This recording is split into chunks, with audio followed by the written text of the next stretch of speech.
धातु कार्बोनेट तथा धातु हाइड्रोजन कार्बोनेट जो है वो अम्ल के साथ अगर क्रिया करेंगे तो वो कैसा व्यवहार करेंगे, क्या अभिक्रिया होगी।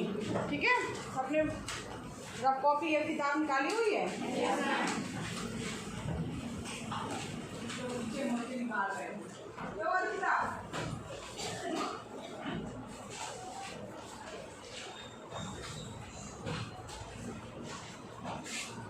कल हमने क्या पढ़ा था, जरा सा एक हल्का रिवीजन हो जाए। अम्ल और क्षार के बारे में जाना था ना। अम्ल क्या होते हैं? क्षार कैसे होते हैं? कड़वे होते हैं। दूसरा पॉइंट क्या था अपना? अम्ल जो है वो नीले लिटमस को लाल कर देता है और क्षार जो है वो लाल लिटमस को नीला कर देता है। तीसरा पॉइंट क्या था अपना? हाँ, अम्ल और क्षार दोनों जो है अगर उनका जलीय विलयन बनाया जाएगा तो दोनों ही H+ आयन देंगे। अरे सॉरी, H+ आयन नहीं, जलीय विलयन में जो है विद्युत धारा का प्रवाह करते हैं। ठीक है, और तीसरा और चौथा पॉइंट क्या था? H+ आयन देते हैं अम्ल जलीय विलयन में और क्षार जो है क्या बोलते हैं? OH- आयन देते हैं। अम्ल हो गया, क्षार हो गया। अब उसका नेक्स्ट पॉइंट हमने क्या पढ़ा था? हाँ, जो अम्लीय होंगे उनका pH मान जो है वो 7 से कम होगा और क्षार जो होंगे pH मान 7 से ज़्यादा और हाँ 14 से जो है वो कम होगा। ठीक है, 7 से ज़्यादा और 14 से कम होगा। और इसके बाद क्या पढ़ा तुमने? नहीं, धातुओं के साथ अभिक्रिया भी पढ़ी थी। धातुओं के साथ अभिक्रिया करके क्या बनाते हैं? लवण और हाइड्रोजन गैस बनाते हैं। आज हम पढ़ेंगे कि धातु कार्बोनेट और धातु हाइड्रोजन कार्बोनेट के साथ में कैसे अभिक्रिया करते हैं। इसके लिए एक्सपेरिमेंट किया गया है, दिख रहा है आपको। A और B दो हमने परखनली ली है और एक में सोडियम कार्बोनेट यानी Na2CO3 ले लिया है और दूसरे में जो है सोडियम हाइड्रोजन कार्बोनेट लिया है, क्योंकि हमें धातु कार्बोनेट चाहिए और धातु हाइड्रोजन कार्बोनेट चाहिए। तो हमने यहाँ पर धातु कार्बोनेट के रूप में क्या लिया है?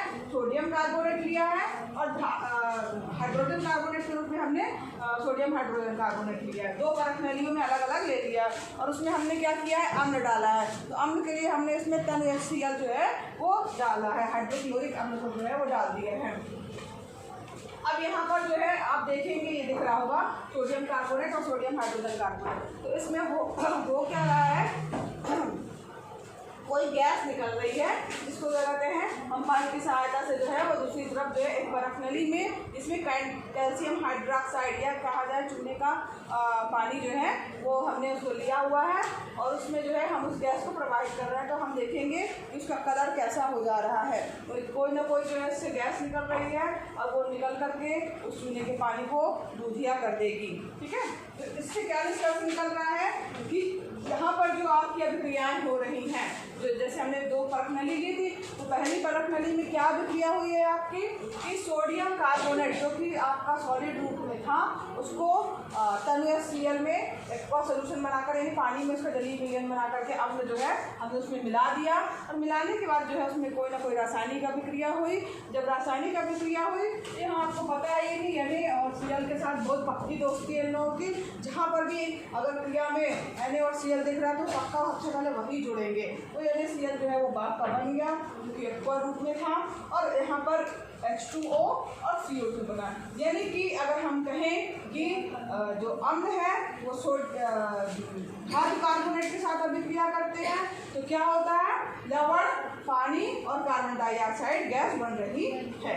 यानी यहाँ पर आप नोट कर सकते हैं कि जब भी कोई धातु कार्बोनेट जो है वो अम्ल के साथ में अगर अभिक्रिया करेगा तो लवण बनाएगा, कार्बन डाइऑक्साइड गैस बनेगी और पानी बनेगा। सबको समझ में आ रहा है?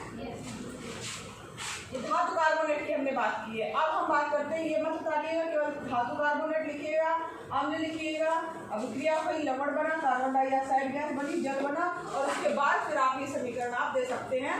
तो ये वाला पहला समीकरण जो था वो ये था, ये धातु कार्बोनेट हमने लिया है, सोडियम कार्बोनेट लिया है, यहाँ पर HCl NaCl बन गया, H2O पानी बन गया और जो है कार्बन डाइऑक्साइड गैस के रूप में निकल गई।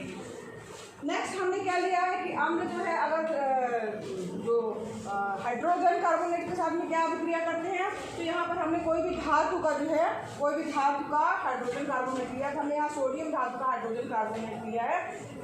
तो सोडियम हाइड्रोजन कार्बोनेट जब हमने लिया और उसमें फिर वही क्या किया, हमने अम्ल को डाला। अम्ल जो है वो HCl अम्ल था, ठीक है। तो HCl अम्ल को जब हमने डाला तो आपको पता है कि सोडियम जो है वो क्लोरीन के साथ में NaCl जो है हमेशा बना लेता है। NaCl सबसे पहले बन जाएगा और अभिक्रिया के बाद जो है वो पानी और कार्बन डाइऑक्साइड जो है वो गैस उसमें भी रिलीज होगी। यानी हमारा निष्कर्ष क्या निकल के आया कि जब भी अम्ल जो है वो धातु के हाइड्रोजन कार्बोनेट के साथ अभिक्रिया करते हैं तब भी क्या बनता है, लवण बनेगा। और क्या बन रहा है, पानी बनेगा और कार्बन डाइऑक्साइड गैस जो है वो बनेगी दोनों प्रक्रियाओं में। यानी कि अगर अम्ल धातु कार्बोनेट और धातु हाइड्रोजन कार्बोनेट के साथ अभिक्रिया करते हैं तो क्या बनता है, लवण, पानी और कार्बन डाइऑक्साइड गैस। ठीक है, सबको समझ में आ रहा है? फिर से रिपीट कर रहे हैं, आप भी अपने मन में रिपीट कीजिए ताकि याद हो जाए आपको। जब भी कोई अम्ल जो है तो धातु कार्बोनेट के साथ अभिक्रिया करता है या धातु हाइड्रोजन कार्बोनेट के साथ में अभिक्रिया करता है, तो यहाँ धातु हम कुछ भी ले सकते हैं, ठीक है। धातु लिखा है नहीं, कोई भी धातु ले सकते हैं। तो जब अभिक्रिया करता है तो जो बनने वाला उत्पाद होगा उसमें सबसे पहले लवण बन जाएगा, उसका पानी बनेगा और कार्बन डाइऑक्साइड गैस बनेगी। ठीक है, सबको दिमाग में आ गया, याद हो गया? हेडिंग डाल के लिखिएगा, धातु कार्बोनेट और धातु हाइड्रोजन कार्बोनेट की अम्ल के साथ में क्रिया। पूछा भी जा सकता है कि अम्ल जो है धातु कार्बोनेट तथा धातु हाइड्रोजन कार्बोनेट के साथ क्रिया करके क्या बनाते हैं? क्या बनाते हैं? लवण और कार्बन डाइऑक्साइड गैस। ठीक है, अब यहाँ पर ये दोनों आप एक बार धातु कार्बोनेट के लिए लिखिएगा, फिर ये वाला सूत्र लिख दीजिएगा जो हमने बताया है। ठीक, धातु कार्बोनेट ये नहीं लिखना है आपको, फिर अम्ल, लवण, कार्बन डाइऑक्साइड, जल। फिर नेक्स्ट वाले में क्या करना है, किसकी साथ में अभिक्रिया? हाइड्रोजन कार्बोनेट, धातु हाइड्रोजन कार्बोनेट के साथ अभिक्रिया अम्ल की क्या बन गया आपका? लवण, पानी और गैस यानी carbon dioxide gas. Next step में आप हेडिंग डालिएगा, हाइड्रोजन कार्बोनेट के धातु हाइड्रोजन कार्बोनेट के साथ अभिक्रिया, अम्ल अभिक्रिया कर रहा है और लवण बनता है, कार्बन डाइऑक्साइड गैस निकलती है और साथ ही साथ पानी जो है वो बनता है। और वो लिखने के बाद आप ये समीकरण जो है वो आप रासायनिक समीकरण को लिख दीजिएगा। समझ में आ रहा है सबको? तो यहाँ पर अब यहाँ पर जो कार्बन डाइऑक्साइड गैस जो थी, ठीक, जो कार्बन डाइऑक्साइड गैस जो निकल रही है वो जो चूने का पानी हमने लिया था परख नली में, जो आपने अभी चित्र में देखा था ना, परख नली में लिया था, तो यहाँ पर जो है वो ये बने हैं, ये परख नली से जो है वो कैल्शियम हाइड्रोक्साइड यानी कि चूने का पानी का जो है हमने वो विलयन लिया हुआ है, तो उसको क्या कर देगी, दूधिया कलर जो है वो कर देगी कौन? CO2 gas. तो हमेशा याद रखिए कार्बन डाइऑक्साइड जो है तो चूने के पानी को दूधिया रंग में बदल देती है, CO3 बन जाता है और H2O गैस, H2O यानी पानी जो है वो बनता है। और जो ये CaCO3 यानी जो दूधिया पानी है सफ़ेद जो है वो क्या है, एक तरीके से कहा जाए अवक्षेप है या ठोस जो तली में बैठ जाता है वो है। ठीक है, अब और ज़्यादा मात्रा में मान लीजिए कार्बन डाइऑक्साइड बन रही है और ज़्यादा मात्रा में बन रही है, तब क्या होगा? तब आप देखेंगे कि वो फिर से जो है जो ज़्यादा कार्बन डाइऑक्साइड बन रही है तो ये जो आपका ये बना हुआ है श्वेत अवक्षेप वाला पानी के साथ वाला मिश्रण, ठीक है, जो आपकी परख नली के अंदर है, और तो वो उसको अभी तो हमारा सफ़ेद हो गया था तो उसको फिर से वापस जो है वो घुलनशील कर देगा और उस सफ़ेद पंच का जो है वो गायब हो जाएगा। ठीक है, तो यहाँ पर जो है ये अभिक्रिया भी जो है आगे और ज़्यादा कार्बन डाइऑक्साइड जब प्रवाहित करेंगे तो जल में जो है वो विलयनशील हो जाएगा। जबकि एक बार थोड़ी सी कार्बन डाइऑक्साइड जाएगी तो वो उसको अवक्षेप के रूप में कर देगी। चूना पत्थर, खड़िया, संगमरमर, कैल्शियम कार्बोनेट के विविध रूप हैं। ठीक है, सभी धातु कार्बोनेट एवं हाइड्रोजन कार्बोनेट अम्ल के साथ प्रतिक्रिया करके संगत लवण, कार्बन डाइऑक्साइड एवं जल बनाते हैं, जो कि आपको याद हो गया। सबको याद हुआ? क्या बनाते हैं? अब हाँ, क्या बनाते हैं? लवण बनाते हैं, पानी बनाते हैं और गैस बनाते हैं। अब इसी को जाके बेटा अपने शब्दों शब्दों में जब आप लिखोगे ना तो आपको याद, मतलब एक तरह से कहा जाए याद भी होता चलेगा। याद हो रहा है कि नहीं हो रहा है? अभी समझ में आ रहा है सबको? किसी को कोई प्रॉब्लम दिक्कत? अगर मन से आप समझोगे तो जरूर समझ में आएगा कि हाँ ये अभिक्रिया हो रही है। बस आपको याद क्या करना है, सिर्फ वो समीकरण थोड़ा सा याद करना पड़ेगा, दिमाग में रखना पड़ेगा। ठीक, अब हम बात करते हैं कि अम्ल और क्षार जो है वो आपस में अभिक्रिया जो है वो कर रहे हैं, तो कैसे कर रहे हैं। अब यहाँ पर इसके लिए कि अगर मान लीजिए ये तो हमने अम्ल की अभिक्रिया और क्षार की अभिक्रिया अलग अलग चीज़ों के साथ कराई। अगर मान लीजिए आपस में ही दोनों की क्रिया करा दी जाए तो क्या होगा? कोई बच्चा गेस कर सकता क्या होगा?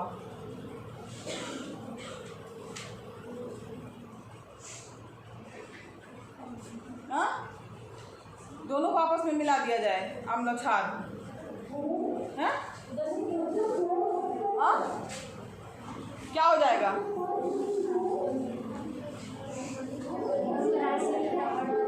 उदासीन हो जाएगा। बिल्कुल सही कह रही है, उदासीन हो जाएगा। उसका जो खट्टापन और कड़वापन जो है वो सब मिक्स हो जाएगा और फिर उसके बाद वो तो रह ही नहीं जाएगा, ना खट्टा लगेगा ना कड़वा लगेगा। ठीक है, उदासीन हो जाएगा। तो यहाँ पर जो है अम्ल जो रहेंगे, इसका मतलब क्या हो रहा है कि अगर हम अम्ल और क्षार को मिला रहे हैं तो अम्ल जो रहेंगे वो क्षार के प्रभाव को ख़त्म कर देंगे और क्षार जो है वो अम्ल के प्रभाव को ख़त्म कर देंगे। तो यहाँ पर देखो परख नली, इसके लिए भी एक प्रयोग किया गया है। अम्ल द्वारा क्षारक का प्रेक्षित प्रभाव, क्षारक द्वारा अम्ल का प्रभाव समाप्त हो जाता है। अगर हम जैसे मान लीजिए हमने क्या लिया, जनरली हम HCl अम्ल के रूप में लेके चल रहे हैं और क्षार के रूप में हमने क्या लिया था, सोडियम हाइड्रोक्साइड जो है वो लिया था। अब हम अगर इसको आपस में मिला देते हैं तो आपको पता है अगर Na दिख रहा है, Cl दिख रहा है, तो इन लोग की पक्की दोस्ती है, ये हमेशा NaCl बना लेंगे। ठीक है, ये तो बना ही लेंगे। उसके बाद जो है वो पानी जो है वो बन जा रहा, बचा जो है वो AH बचा है, एक AH बचा है, वो बचा, तो क्या बन जाएगा? H2O बन जाएगा। बैलेंस है इक्वेशन अपने आप ही। ठीक, तो यहाँ पर जो है जब अभिक्रिया हो रही है तो उसमें हो क्या रहा है, ये क्या है आपका? नहीं, अम्ल है कि क्षार है? ये क्या है? अब क्षार में हमने अम्ल को मिलाया, NaCl बना, जो कि क्या है? लवण है ना। और यहाँ पर इसका प्रभाव जो है वो समाप्त हो गया, पानी जो है वो प्राप्त हो रहा है। तो इससे हम कह सकते हैं कि अगर अम्ल और क्षार की अभिक्रिया करा रहे हैं तो लवण बनता है और पानी बनता है। क्या बनता है? लवण बनेगा और पानी। यहाँ पर हम लिख सकते हैं कि क्षार प्लस अम्ल क्या बना रहे हैं? आपके लवण प्लस पानी बना रहे हैं। उसको समझ में आ रहा है?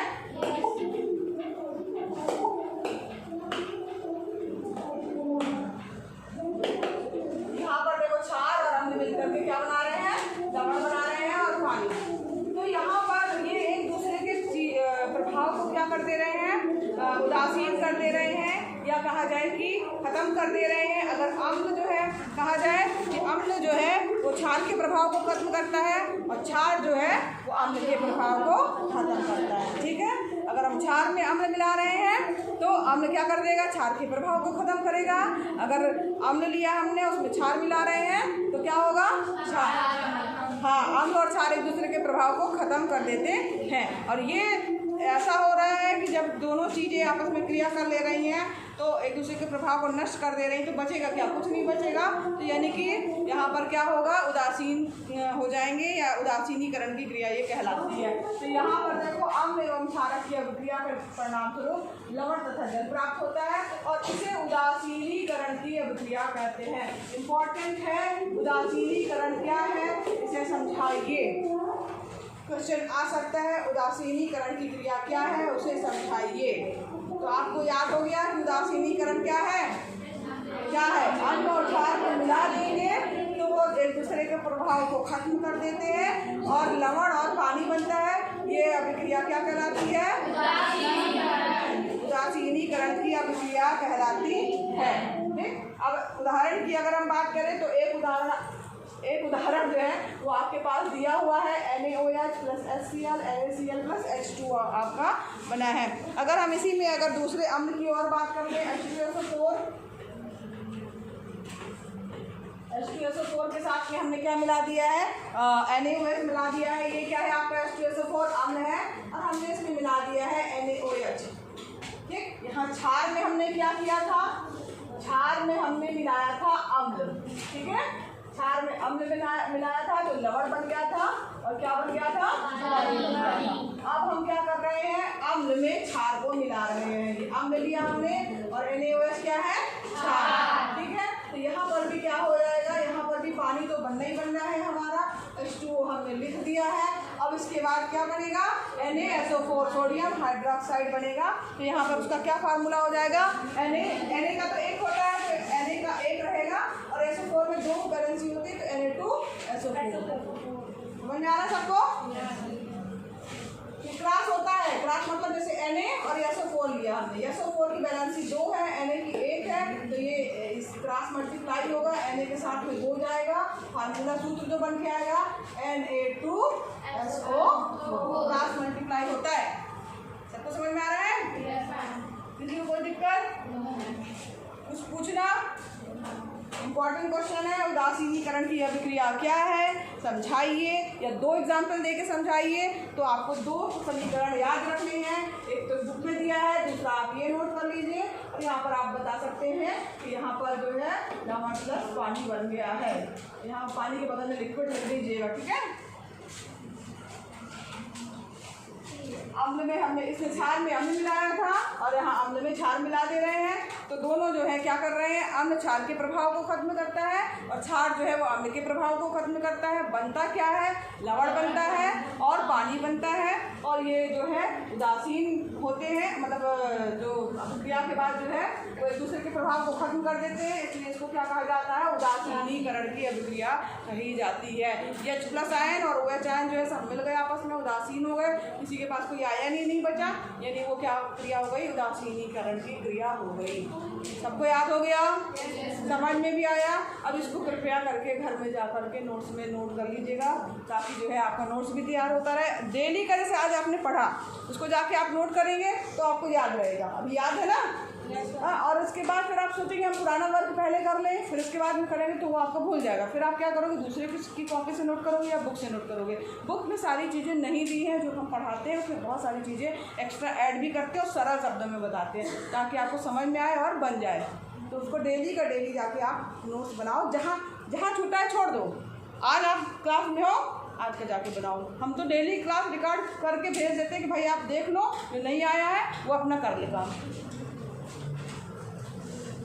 कि अम्ल और क्षार को अगर आपस में मिलाते हैं तो क्या होता है, ऐसा भी पूछा जा सकता है। या उदासीनीकरण, पर्टिकुलर नाम से भी ये अभिक्रिया कई बार आई है। 2 उदाहरण के साथ जो है समझाइए उदासीनीकरण की अभिक्रिया क्या है।